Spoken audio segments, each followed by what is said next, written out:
It's the first of the year. This is the first podcast. Man, welcome back. Thank you for guys who've been sticking with us. We're going on 10 years, man. It's been a ride and we're almost there to the 10th years mark. We made so much money along the way. And I have a really, really special guest. I think everybody would like it. Definitely for the traders, the thousands of traders that we have, and also long-term investors. Cary Artac, who's with me for Wicked Stocks. He used to be a part of the Chicago Board of Trade. He used to trade on the floor. You guys know me. I've been a trader for a long time. He's been doing it for 29, 30 Too plus long. years. Too long. You know what I mean? Yeah. Too long. But man, I'm actually excited to have him on. He actually has a YouTube channel, Wicked Stocks. He does with his I think your son, right? My son and my daughter. Your son and your daughter. I think that's really amazing. You don't really see that very often, but man, this guy's really smart. I really like what he's doing. He's gonna be dropping some stocks. I know everybody loves when we drop stocks. That's their biggest thing. Everybody comes here, drop stocks, drop some knowledge, give them some wisdom, and everybody leaves with some gems. But let's go over. Everybody was trying to tell me we need to go over some stocks before we get started, so we get them out the way. Root. We bought it February 9th, 2024, $8.92. Everybody knows who follows the portfolio, 290 shares. It is today at $77. We are up 958% on that. Uh, I think personally, by looking at the chart, we're looking at a channel downtrend. For you guys watching on YouTube, I would pull up the chart, but go check it out yourself. We're gonna pull up some charts today, but go check it out yourself. But it's at $77 or up 958%. I think is a channel down trend. I think we got a good chance it'll probably go back up to $80, $90 again.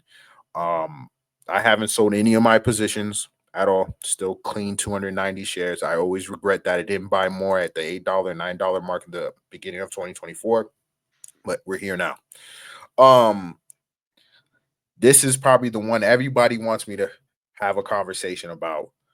Rich Tech's robotics. We all know I had to sit down with the president. You guys seen it on YouTube. You guys seen it on my website. It's already up on Spotify, Apple, Amazon Music, all the channels. We bought that at 85 cents.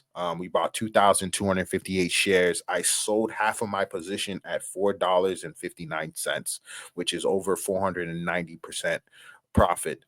Those are rarities. Those are rarities. We bought that December 13th, 2024. Those are rarities. Those don't come out often. You guys know the path I'm taking with the CEOs, interviewing publicly traded CEOs. So I sold half of that position. Right now, I think it's like two something. It came down quite a bit. But most people know I sold half of that position. I'll let you know. Tesla, pretty sure we're probably going to talk about Tesla on this later. But people who know we had Tesla at the beginning of last year, $281. We had 23 shares. We sold it at $423. I know a lot of people said we sold it early, but it only went up to $488, and then now it's back down to like 390. So we missed $70, but it is what it is. You know what I mean? Whatever the case may be. But Supermicro Computers, you guys know we bought it at 17.98 in November. It went all the way up to $42, came down to $32. You already know the CEO said we're not getting delisted. So I expect something big when they file the return. I'm pretty sure. I personally think, my opinion, looking at the chart, looking at the foundation, looking at the stuff they're selling right now, I think it's going back up to $120. I hope. Uh, sorry, your name again? Carrie. Carrie. Apologize. No problem. Carrie had some opinions on that because I think I'm gonna start. I personally think I'm gonna look for an option play on the call side to hopefully for sometime at the middle of the year we can see over $70. We're down on Dollar Tree. We're down 32% on Dollar Tree, and we're down on Douglas Elliman. Um, but Carrie, I'm gonna let you introduce yourself. I had to just get that out of the way for the first 2-3 minutes, because everybody wants to hear it. But besides that, man, tell us about Wicked Stocks. Well, first off, I want to thank you for your warm and enthusiastic introduction of me. I go back, I was 23 years old when I got a job at the Chicago Board of Trade as a runner. And over the next few years, I worked my way into being a trading clerk for a successful options trader. Then I went across to the Chicago Board of Trade in '89, where I took that options experience and worked with a 30-year Treasury bond futures trading firm. Um, at the time, I was trading, but I was also analyzing the markets, and I just sort of got caught up in the analysis. I loved it. And in fact, developed a reputation on the trading floor for being a talented technical analyst. So along with the trading, I would, provide information to other traders. And pretty soon I've got traders coming to me wanting to pay money for it. So I thought, well, this could be, let's try this. And so I do love the analytical side of the markets. And in 1996, about 10 years, I got to the trading floor in '86. In '96, I started Artac Advisory. And so the Chicago Board of Trade is all futures primarily. And so I still have Artac Advisory, and that is a commodity trading advisory where I use, these are analytical techniques that I developed really sort of, they were already pre-existing. One of the key forms for my analysis is the channel formation, which I can show you in a moment. And a properly drawn channel is a trend-defining structure, a trend-defining line study, and provides, the basis of many of our buy signals or buying downside retracements into channel support, buying a breakout with a settlement above channel resistance, et cetera, et cetera. And so I took that information that I'd use on the trading floor and I started the advisory service, which is still in existence today. We're going into our 29th year.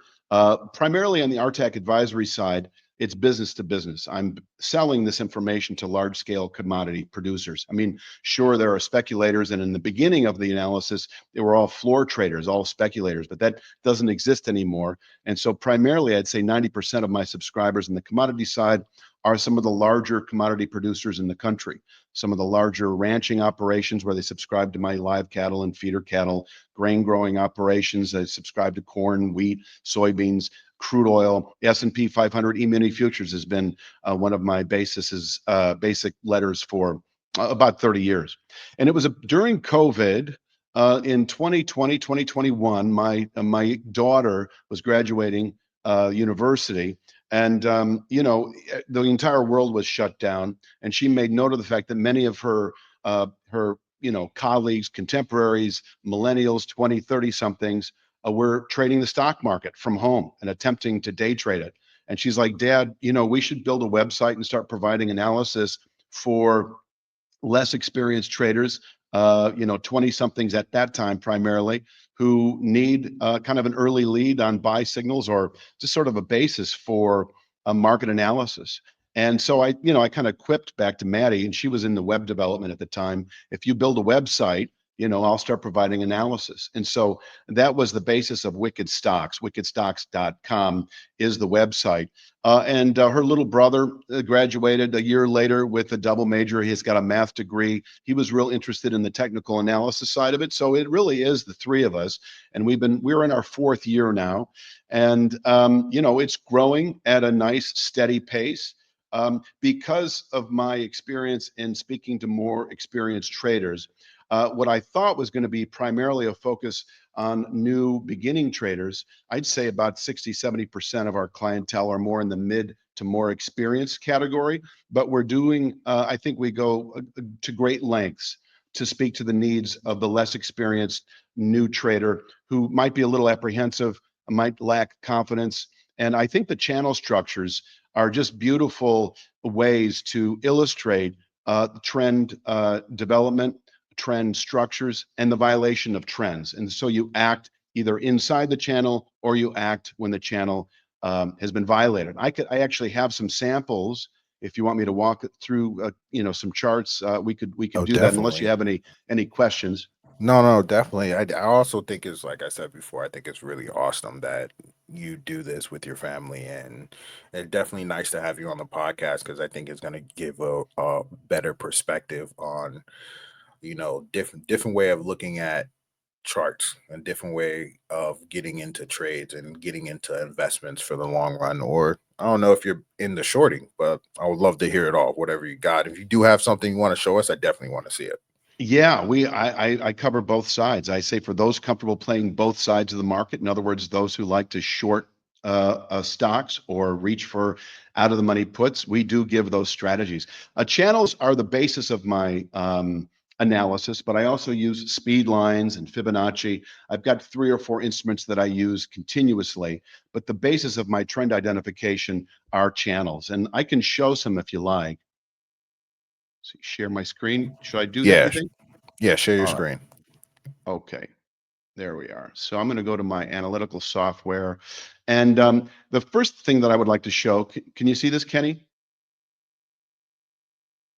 Can you see my charts? Yes, I can see your Kenny? charts. Yes, I can Okay, see it. great. I just wanted to confirm. Yeah, so I'm just kind of showing the construction of a chart. This is actually GE, General Electric. I should have had this labeled on the chart, but this is a weekly bar chart. And by the way, most of the charts I'm going to show are weekly charts. This chart goes back some 10 years, and it was back, and we did a video on this. This is a trade recommendation at the time. Back in May of 23, we had a buy signal by closing above this 3-year channel structure. And our anticipation was 164.34, basically a doubling over time. We did not anticipate the accelerated rally that did occur basically from November over the last year or so. And I just wanted to just show that, we closed above the channel. We spent several months. We even fell back to it in October of 23 for a retest before launching. And I can also show kind of a near term. I can zoom in here a little bit. And at the time, we also showed this on one of our updated videos on GE, that after having retested this base of long-term support, now that we've closed above it at 84.22, we several weeks later had a buy signal above this clearly defined channel resistance that really sort of set this entire rally in play. So that's just kind of, I'm just using this as an example to show how we draw these things. I can also take a look at MicroStrategy. I know it's a stock you've covered recently. And we also had video analysis, trade recommendations when back in December of 23, we had a buy signal. I'm just showing, I know this is not relevant analysis now, but just showing how we construct these. We basically take a trend line off the extreme lows, this low from May of 21 against the low of May of 22 a year later, and we project that same angle of descent off of the extreme high from February of 21. And you can see how we topped out here for about a month before closing above it in December of 23. Once again, we rallied for a month or two before falling back to channel support, and then we took off. And our objective at the time was just a retest of the 131.50 high. So that was more than a doubling of the price that we were expecting at the time. We overshot the runway. I'm going to zoom in just a little bit on the next chart and show you kind of a sequence of trades that we then got into this sort of congestive process. And in October of 24, last October, we closed above this horizontal channel structure at 184.70.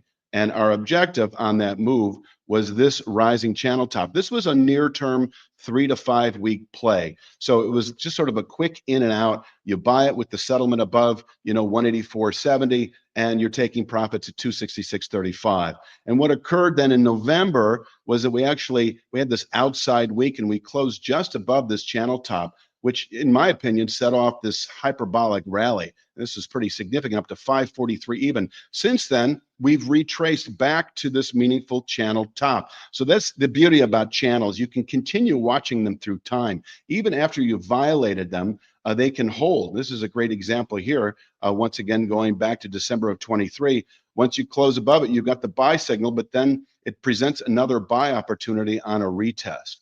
And that pretty much, those are the examples I'm using. I can move on to, if you like, I'll take a look at some other charts I have prepared, and these are more relevant.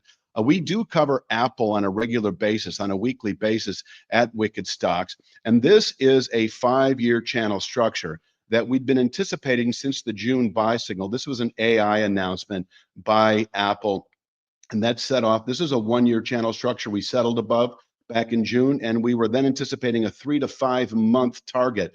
at the 259.52 channel top, which is when we tested it in December. It's now at 260.99. That's another important point to make, that if your viewers, if your listeners are following this, that these are moving targets, and it's a very dynamic approach to what I call trend identification. And so what you see at 259.52 now from December has risen a bit to 260.99. This is a 5-year channel structure.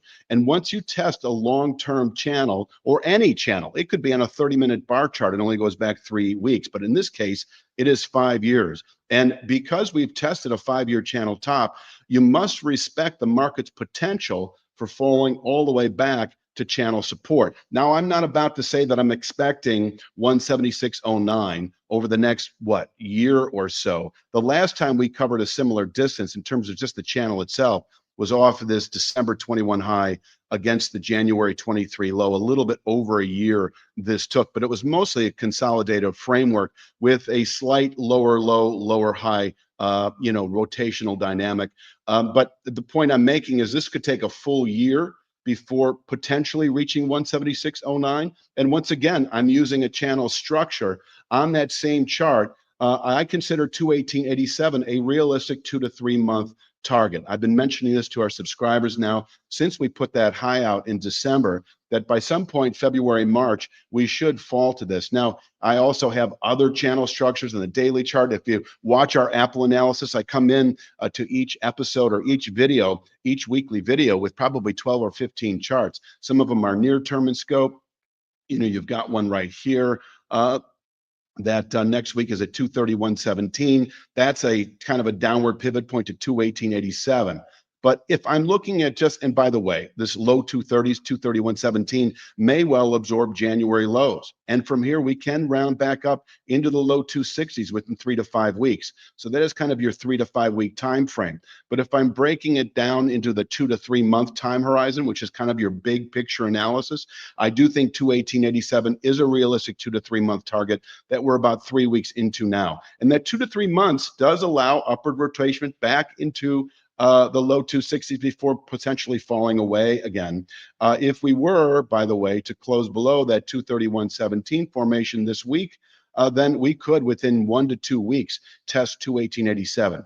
And I consider 218.87 rising weekly an area you can buy on a quarterly basis. We can round up from here back into the low 260s perhaps, but if we then settle below 218.87, yes, 176.09 does become then a realistic, what I would call a 3 to 5 month target, I think realistically would be anticipated. I'm going to move on to the triple Q if it's okay with you. No problem. We're big on The the NASDAQ 100 NASDAQ. ETF.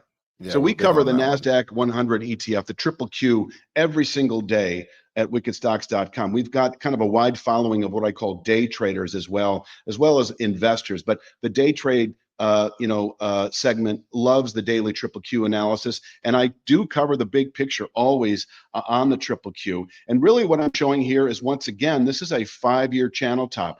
And I just showed you how in Apple, I'll go back to this chart, Apple topped out at its 5-year channel top and has since been falling away, whereas the triple Q, which Apple comprises a healthy portion of, I think close to 10% of that index is Apple. We closed above its 5-year channel top about 5 weeks ago for the first time. I also like 1% margins. On long-term line studies that span 6 months or more, when you close above this black line, the actual channel top itself, which this week for the week of Monday, January 13th, is 516.62, I want to see it by a 1% margin. I can zoom in here a little bit. That green line represents the 1% margin. The 1% margins actually can act as their own resistance. So I'm never convinced of a long-term buy signal unless we close above the green line, or in other words, 1% beyond this channel, which this week is 521.78. I don't see anything significant about this, but I'm just using it for illustration purposes that we did, in fact, the week of December 2nd, close above that 5-year channel top by a full 1% margin. And at that time, I was mentioning much higher price points as a long-term objective, the full channel extension over the next few years. But what has happened is the market, in part because of the Apple sell-off, I think, has fallen back to close back below not only the channel bottom, but also the 1% downside threshold of 511.45. So we're very specific with our support and resistance levels. I think that's the beauty of a channel constructions. If you construct them properly, 511.45, we're in a sell signal now. It's also worth noting, I'm going to move to the next chart here, that the week we put out this high, if you're a candlestick follower, it's a bearish engulfing pattern. We put out a new all-time high, and then we proceeded to fall back and close below the previous week's low. That was an early sign of an overbought market, but I wasn't convinced until we actually closed back below the channel, which we did for the first time last week by the required 1% margin, and we closed below the low of the high. And in pure bar chart analysis, closing above the high of a low or below the low of a high is in itself a sell signal. So we're in a series of sell signals, several over the last week, that suggest lower price activity for the NASDAQ. I have a saying I've used for years, that the rejection of a long-term buy signal is in itself a valid sell signal. So we are in sell signal mode for the NASDAQ 100, for the triple Q, and I am anticipating over the next several months, similar to how we find channel bottom support in Apple at 518 and change. Apple's come much closer to testing it. It's about halfway there. I see the NASDAQ 100, the triple Q, likely to fall back over the next several months to the 459.08 rising channel bottom. This will be a big test. We can bottom out here into the second quarter and round back up again. If we close below 459.08, that is a significant sell signal, in my opinion, into later 25. So why do you think all these sell signals are happening? Why do you think everybody's selling right now? Well, I think the market's a little spooked. I've got first off, I'm going to answer that question in part. I want to show you the S&P 500 or the SPY. Now, one of the concerns I've had with my subscribers is the fact that while the NASDAQ threw off a long-term buy signal, the S&P 500, or as represented by the SPY in this case, this is another 5-year chart, has been of the opinion not so fast. The SPY has yet to even test its 5-year channel. So it is not in breakout mode and has never actually entered it. But to just simply answer your question, I would say part of it is, the new administration. I think the threats of high tariffs is spooking the market. I think it'll add a higher interest rate element to the equation. I think there's no certainty, obviously, as to what's actually going to happen, but there is the risk thereof. So I think, and that is just one of them, by the way. Now, obviously, the big sell-off last week was the fact that the Fed is not likely to lower rates anytime soon based on these healthy employment numbers that came out last Friday. And so the economy is still in pretty strong state of affairs. And with that in mind, interest rates have little room to continue south. We do cover interest rates too with the TLT, by the way, on a relatively frequent basis. But the SPY has got a 1-year channel bottom. This is also found in the S&P 500, which we cover. We tagged that channel bottom back in August and came off of it nicely. And we were then anticipating channel resistance, which we failed to do. But I don't know, Kenny, if I answered your question or not. I think there's just a lot of apprehension right now. Will the tariffs be activated? Will we go into a trade war, a tariff war? Will inflation and interest rates continue climbing because of it? And if that is the case, I do think, well, the NASDAQ, which has that chart that has that target at 459.08, this is a 2 to 3 month play. I think How by how how early. would you how would you play this, the NASDAQ right now? Like, let's go over the scenario on how would you go out and play the NASDAQ right now? I'd be short right now below 516.62 in the Eh, triple Q. Any Where upward would you be retracements looking this. out? Where would you be looking to exit? Well, if you're a big picture trader, let's say you're reaching for 460 strike out of the money puts, and this is a 2 to 3 month play, I'd go, you've got a myriad of opportunities, obviously, in options. But if you're just looking for, just a simple reaching for an out of the money put, I wouldn't reach for one that expires in 2 months. I'd probably reach for one that expires in 4 or 6 months because of this 2 to 3 month likelihood. But that is one play, reaching for 460 or 465 strike out of the money puts that don't expire for at least 4 to 6 months or so. There's we also break the NASDAQ and the triple Q down into kind of the day trade format too. So I'm kind of showing just sort of big picture analysis. I do have some Tesla charts that just show daily charts as well, which I can get to in a moment. But if I were to answer your question, I would say the 509.29 to 516.62 region, it's about a 5-point zone of resistance this week, is your short sale zone. Now, if we close back above 516.62 at the end of the week, then it neutralizes bearish expectations. I will jump to this chart here. Here again, we've got channel resistance. So if we do come off of this and close above 516.62 within a week, by the end of next week, I would expect 531.99, and that is a near-term channel that can contain weekly highs, and if settled above, forget about it. We're going to continue higher once again, and I would then look for other channels. For instance, I might look for something like this. That would be this week at 562.35, and by the middle of February it's at 580. So that would be my objective with a settlement above 531.99. But for right now, to answer your question more clearly, I would be short or get short, either at 509.29 or you scale into a short position up to 516.62, because I do think the downside is likely. I can reconstruct this channel bottom here that this week is at 459.08. There will be secondary sell signals. There's one right here, just sort of waiting for us. And this is a channel bottom at 492.83 that you can see this week. I'm sorry, this week is 495.98. Let me write that out. So 495.98.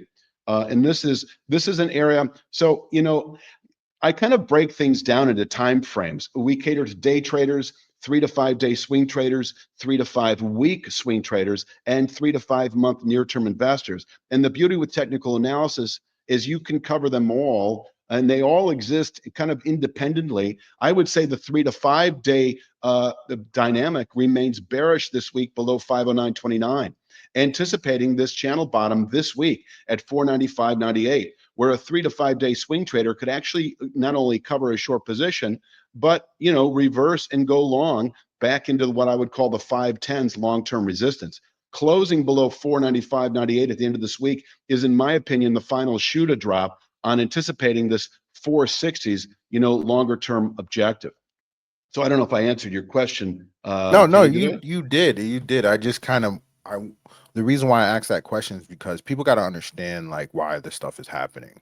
Sometimes there got to be a conviction, like I like to say, conviction behind it, because you're not seeing you're not seeing on the S&P what you're seeing on the NASDAQ, and Correct. they're looking totally different. Usually, all three, Dow, NASDAQ, and the S&P will kind of be in the similar range, but in this instance, it's not.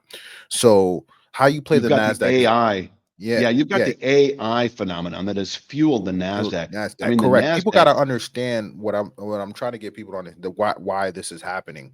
And if you're saying it's tariffs, like that's a good investment thesis. Okay, I'm entering this trade because people are scared of the tariff. You know what I mean? They're Mhm. tariff of the high price tariff that's coming along. Um, the S&P, the reason why you're not seeing a sell signal, you're still in the buy signal channel is because Mhm. maybe what's your reason, what's your opinion why the S&P is at the current spot is at? It's Well, it's still an in that. index, of course. It's not as Yeah, heavily dominated by tech stocks, AI stocks, especially. You've got your more blue chip, Fortune 500 companies, and so they're kind of in a different climate right now. I would sell that 630 area. Let me go back to this chart. If we're talking the SPY and the S&P 500, now we do the S&P 500 as well. The SPY on a daily basis. This is, if given the opportunity, a great area to get short and stay short on a longer term time frame, 5-year channel top. The SPY and the S&P have yet to actually test their 5-year channel resistance. Now they are falling away like the NASDAQ. NASDAQ has led the sell-off, obviously, with the settlement back below this long-term channel top. It is now on its heels, on the defensive, and I think likely to continue south into the 460s, as I say, over the next 2 to 3 months. So, you can trade the S&P that way if you like. You can. I know I've got some traders who go short on that in the SPY based on what they're seeing in the triple Q. But for right now, we've got 559.99. I see this as kind of a 1 to 2 week target. This will be an important test for the SPY. And if the NASDAQ, and this is where it gets a little confusing, if the NASDAQ does indeed follow through all the way down to 459.08, there's little doubt in my mind that the S&P 500 or the SPY will eventually violate this one-year channel bottom, which will set off a meaningful longer-term sell signal for the SPY. So it becomes kind of a mixed bag where you're looking at one and you're looking at the Yeah. other. It, Most it people is trade it the is a mixed bag. It's a completely mixed Mhm. bag, and I completely get what you're saying. If you go back to the S&P Watt, the SPY, if you go back to that, I want to like get everybody to understand it's like the reason why he's saying 1 or 2 weeks for me to understand as well. The reason why he's saying 1 or 2 weeks is there's no real conviction there. So anybody who's jumping on this and think they're going to get a short play out of this for the long term, it's not really going to happen. I would wait for the conviction under 555. Like I see that you Mhm. have the channel at 559, but I'll wait for a definite close on a close date under 555. More likely you're going to see a rebound back to 560. Am Mhm. I correct? Do you feel like I'm correct by saying that? You mean a rebound from Like 555 if to you 560? 60, let's say like it goes below 559. Me for conviction wise, I have to see a close around 555. For me to feel Okay. comfortable that we're heading in a downtrend. Sure. Well, I comply with that because that would be a settlement below this channel bottom. And this is a Correct. one-year channel structures. Once again, I like to throw in a 1% violation, which would be about, 5.6 lower. That actually correlates quite well with your 555. It's actually a little bit lower. So if we were to close 1% below this, then we're in a Yes. sell signal mode. Yeah, and I would Correct. expect, yeah. That's Mhm. that's what I'm trying to say. And then usually you kind of see a rebound when you see that kind of downtrend, and there's like a rebound close to the 559. You're probably going to see 560. That's when I would consider entering a short position. I wouldn't enter a short position where we are now. I Sure. I would be on the sidelines more likely right now because this to me is undecided. I You know what I agree. mean? I agree. We do have this sort of outside week negative settlement. The emphasis is heavy here, but there's nothing to say we can't spring back. Right now, as far as the S&P 500 or the SPY in this case is concerned, we've got this breakout up here that if we come off of this low, if we don't retest this low this week and we start trading up, this is your sellable resistance for 1 to 2 week, 2 to 3 week, traders. 3 to 5 day swing traders can sell the 600.12 to 604.50 area because from here we can fall back to channel support. Within 3 to 5 weeks of testing it. Yeah, That's and I kind of the wouldn't way I I. wouldn't take that chance either by shorting that because any news that come out, anything that can come out or anything that can happen in the market that could change the direction midstream.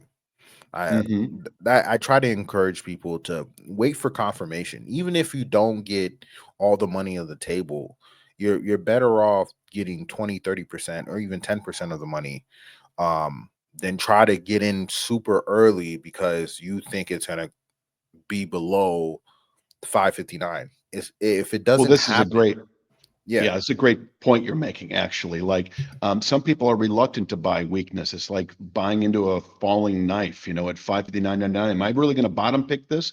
Some will. Some love to trade that way because they know they're getting good price location on what potentially could be a good low into the second quarter and we can round up. Others will wait for a sign of strength. And for me, if we were to fall to this channel bottom, let's say this and test 559.99, I would then, I'll just show you exactly what I would begin doing. I would begin doing something, let's say that there's a low there.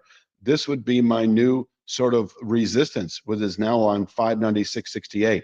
In other words, whether you sell 596.68 as a 2 to 3 week swing trader, or if you did not buy 559.99, where do you then buy it? If you've got strong conviction and you're looking, longer term, like through the rest of the first quarter into March, April, it would be a settlement above this newly formed I I channel would top. I would wait till 575, and then that if it Mhm. closed above 575, that would be my strength.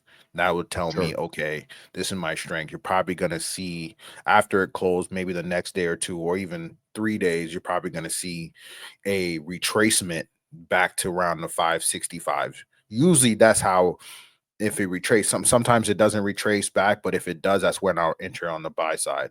And same thing I would Hmm. say for the short side. I would wait until it get to 555, and that show me the strength to the downside. And then usually a couple days will probably retrace, and then that's when you enter a short position and probably catch it at the 558, 559, and then ride that down to like maybe 530, Sure. 525 on the short side. And I see. then to show you strength on the buy side, I would wait until it closes above 575. And if it Hmm. retraces a little bit the next couple days, I would look for an entry position and then ride it back up to the what, 600. You know what I mean? Hmm. Low sixes, So low 600. low Yeah. sixes, yeah, low 600. And then if it, and then sell half of my position from there, and then So let the you're rest you're ride. talking kind of your time frame seems to at least the way you're expressing it now is like 3 to 5 days, 1 to 2 weeks.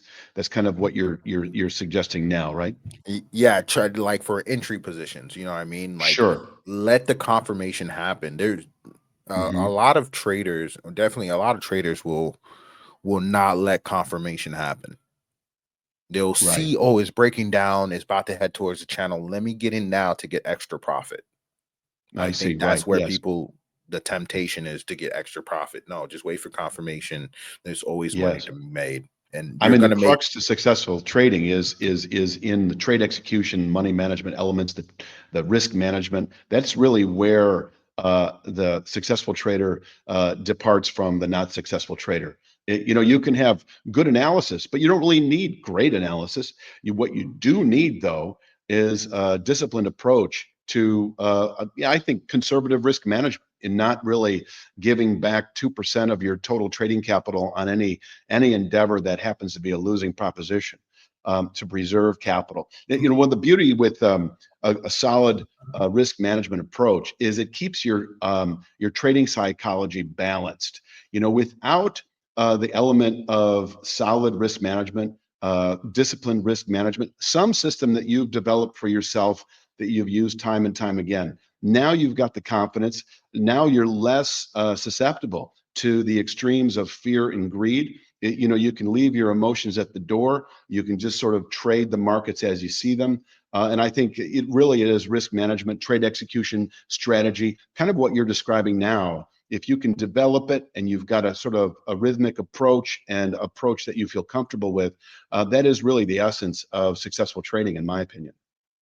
Yeah, 100%. Me, patience, not being too patient, but patience to confirmation lowers your risk.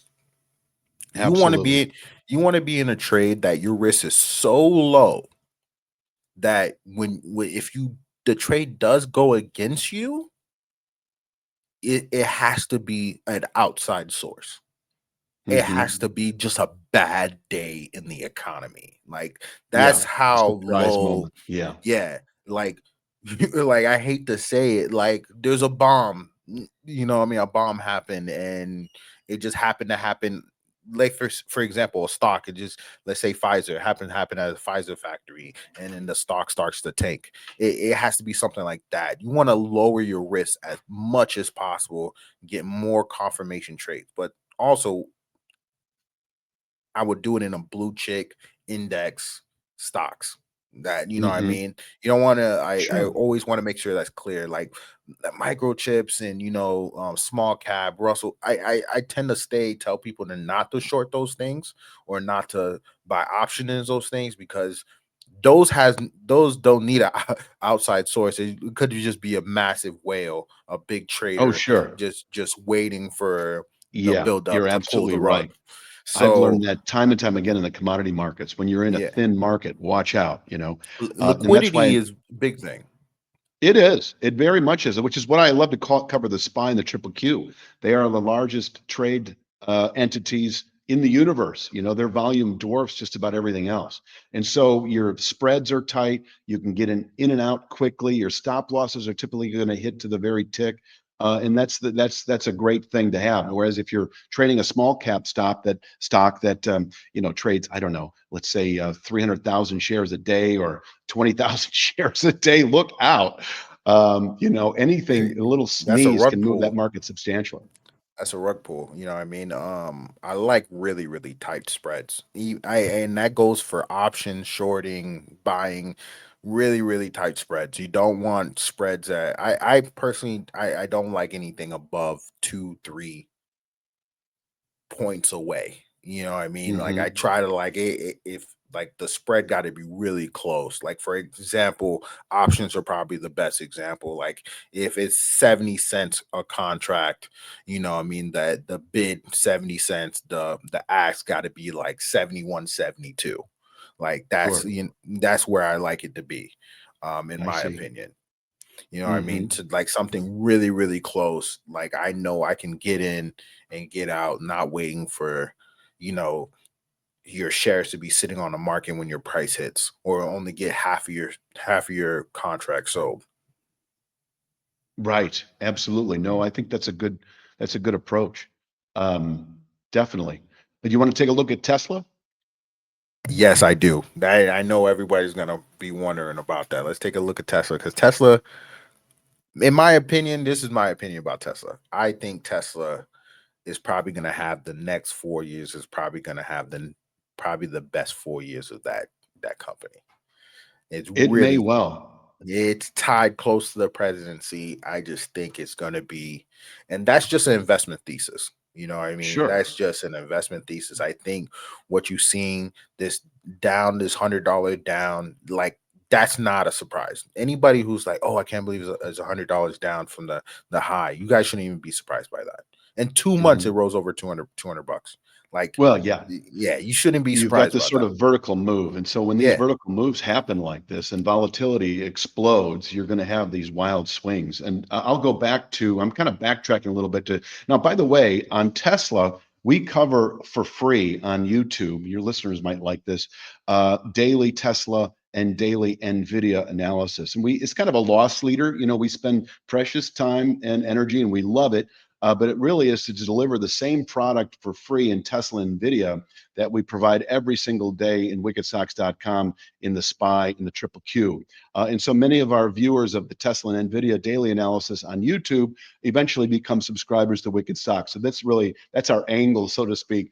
But I'm just kind of backtracking here. This is a 2-year channel structure. Now we had this as an objective. I'm not going to go that far back, but when we reached this objective, we pushed through it and settled above it a week later, and we cleared that hurdle. 341.72 is a 2-year channel top. This is a weekly chart, goes back some 5+ years. When we closed above this 341.72 channel top, we mentioned volatility was still restrained, as you can see at that time, that the 50207, 50422 now 5-year channel top became a 3 to 5 month target. And it took about 3 to 5 weeks before we came close to reaching it. 488.53 was the high, and that week that channel top was 50207. So we didn't test it, but we did fall away.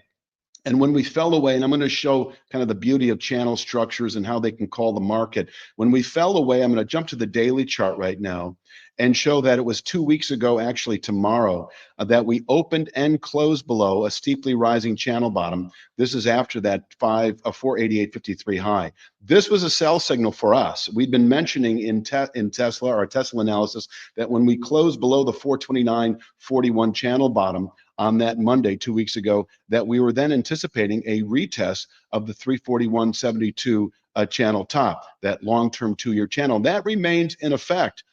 Following the settlement below the 429.41 channel bottom, I'm jumping around a lot. We have a new descending channel. So I call this a dynamic approach to trend identification. I've been doing it for years. So we still have, of course, that long-term channel bottom way up here that we settled below 2 weeks ago. And it's still relevant for day trading and such. But really, in terms of our trend structure, lower low, lower high format, you've got this 406.60 descending channel top on the daily chart. That is Monday, the 13th. And just so you know, this changes on a daily basis. On Friday, this Friday, 5 days later, Friday the 17th, it's already down to 383.11. If we close above this structure, I am actually expecting a resumption of that 504.22 objective. But until then, holding below 406.60, a sellable resistance area for 1 to 2 week swing traders, I'm anticipating 341.72 over the next couple of weeks. 341.72 is once again that long-term 2-year channel top that can act as solid support where we could bottom out into the second quarter. And from here, I will then say once we test 341.72, 504.22 becomes a 3 to 5 month target. We could trade inside of this band through the rest of the year, perhaps. Now, once again, I'm going to take you back to this chart that if we close above 406.60, I've got a 2 to 3 week target at 504.22.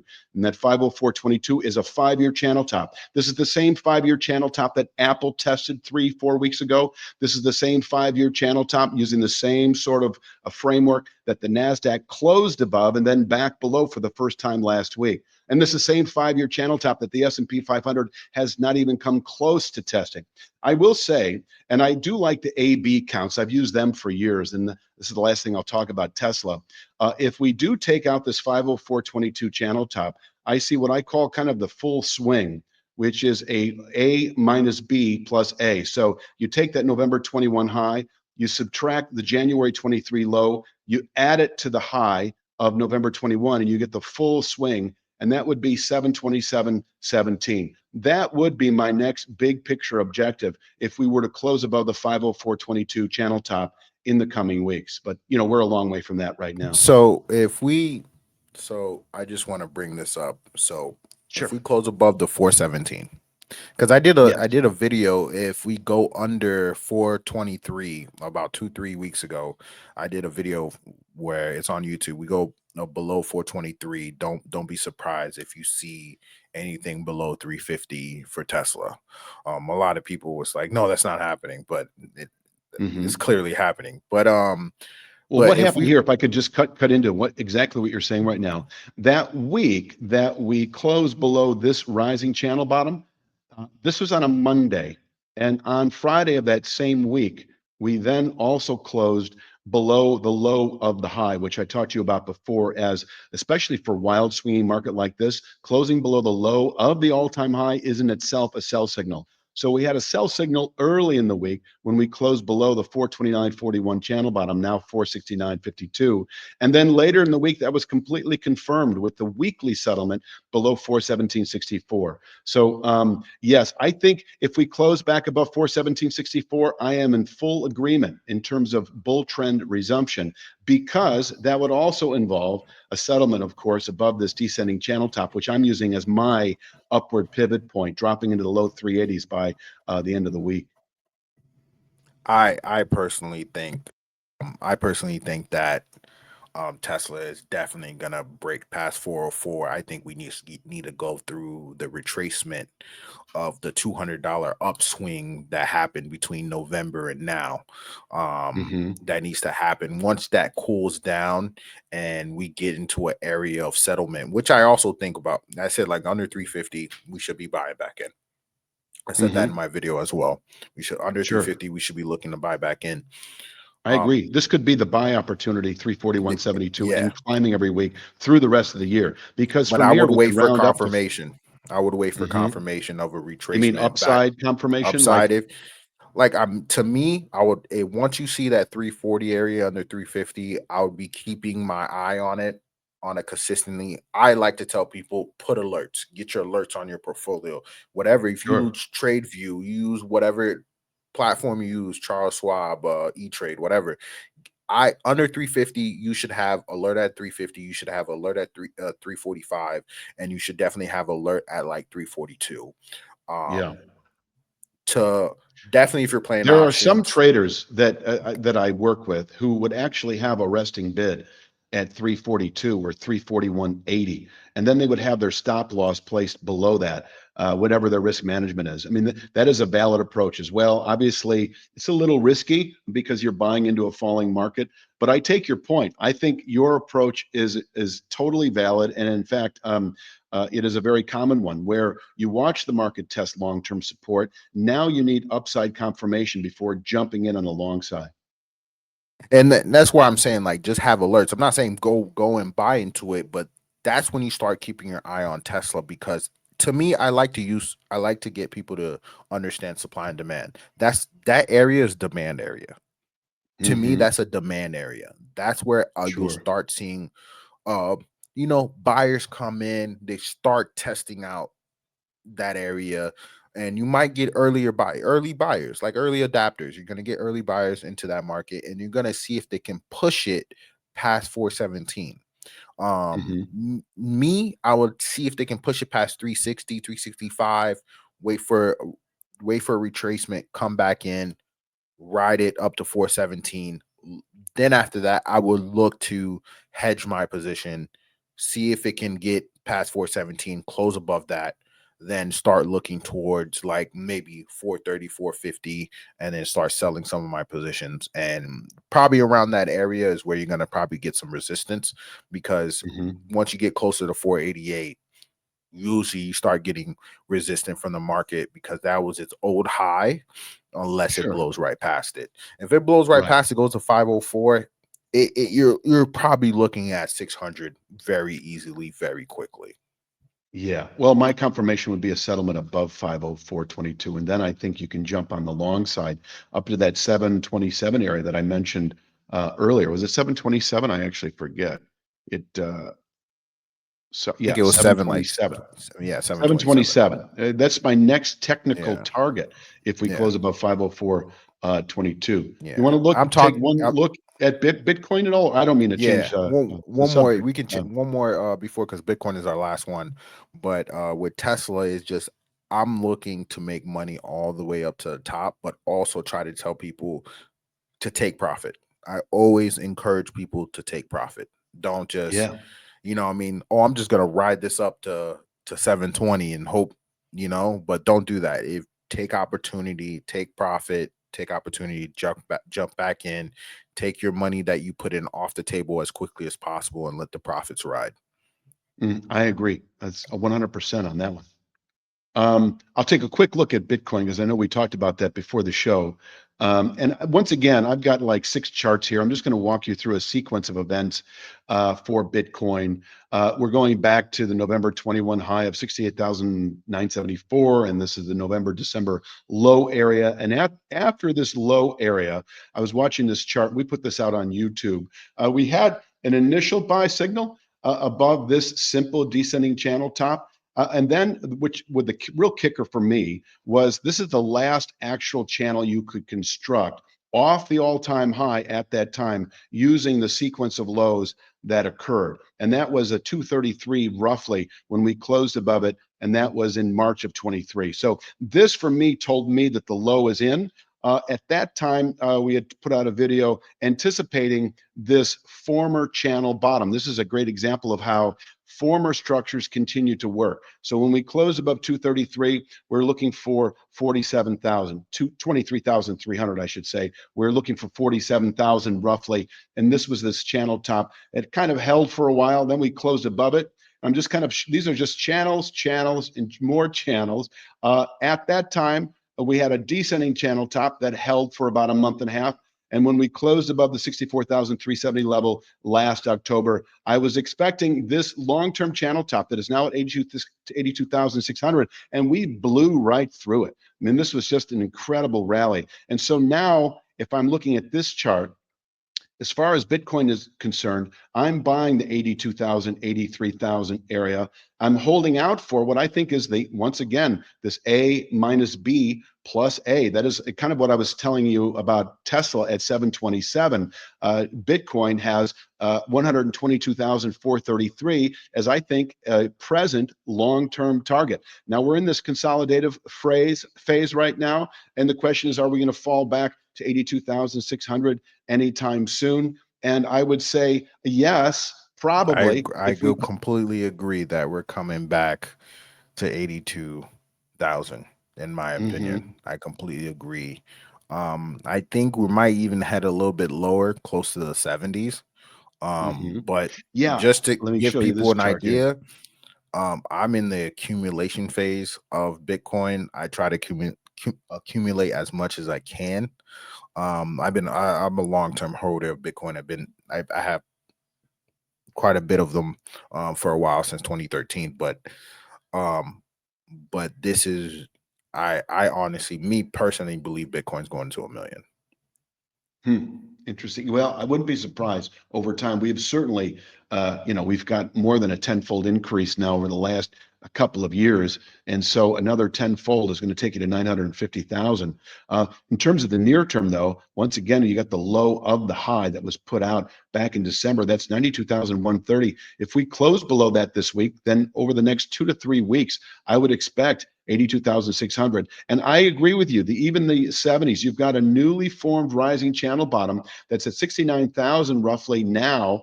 By late April, it'll also be in the 84,000 area. So this range here is kind of a band of long-term support. I think you can start buying at 82,000 all the way down to 73,000 roughly, because this could form a good low through all of 25, and above which a bullish framework continues, expecting our next objective at 122, 433. Yeah, it kind of covers it, I think. Man, Carrie, I really appreciate you coming on the show, man. It's been a wonderful conversations, and I'm hoping that we can get back on here in the I future. love it. I think everybody will love this. People that are listening, people that are watching, check out the YouTube Marathon Money. For those who know, I started it 5 months ago. But I'm hoping we have Carrie. Check out Wicked Stocks. Check out Wicked Stocks. You got a wickedstocks.com, am I correct? Wickedstocks.com, one phrase, Correct. Check exactly. out the And YouTube. if they want to check out the free stuff, they can go to YouTube and look for Wicked Stocks, and they'll find us Yeah, daily Tesla and daily NVIDIA analysis. And from there, they could certainly find wickedstocks.com, because I man. talk about it all the time on those Yeah. videos. Anybody have opinions? What do you guys think of the show? Definitely let me know. I always look for feedback. But man, that was awesome to have. That definitely, I think everybody's gonna love it. We went through a slew of stocks that everybody's always interested in, and then I think that's what everybody comes on Marathon Money for, to get new stocks and to also talk about what's going on in the market. One last thing before we get off. Where If do I could you? say one more thing Yeah, too, if you don't mind, yeah. and that is that I appreciate this show. I saw as an opportunity to highlight our work, how we go about viewing the markets. But if I come on future shows, we could come ready for just some stock picks, relevant in the moment. What's going on with this stock? A half a dozen stocks. I think that would be great to actually walk your listeners and viewers through. No, that would be amazing. That's already something people we get asked all the time. That would be tremendously amazing. But one thing I wanted, where do you see the market heading to this year? Do you think it's going to be on the buy side, a money making year on the buy side for people that have 401k, Roth IRAs, long term investing accounts? What do you think this year is going to be like for people before we get Well, I off? think volatility is going to be the name of the game for the next few months until we see how the new administration is going to act, especially with respect to the tariffs. It's got kind of the entire financial world on edge right now. I think there's a likelihood that in the near term, like over the next month, 2 or 3, we can see continued downdraft, kind of a spook the longs out of their positions. But I do think there's a very good chance that over the next 6, 9, 12 months, as we get into later 25, that we'll see new highs in all of these markets. I think there's a very good chance of that. So I'm a near-term bear, but I'm still a long-term bull. Guys, this is Marathon Money. I really appreciate you guys coming on the show. We're definitely going to have him back. Um, Thank you so much. Reach out if you guys Thank need you. anything. Check out the CEO interviews, a publicly traded company. I did Red Cat Holding last week. That was a company that went from $1 to almost $17 in Man, 2 weeks. They're doing really well. I talked to the CEO. The show should be out this Friday, Friday the 17th. For you guys who did it get a chance, I did add 3 trading strategies. The put play is doing phenomenal. We're already over, I think, $175 on the put option, because small cap companies, I think Carrie will attest to this. You go from $1 to $1.17, you're coming back down fairly quickly. So we took an opportunity. I do think it's going to probably turn around $8 or $9. People that are already up, you already know, get out of those positions. And man, have a good weekend. Peace. thank you, sir.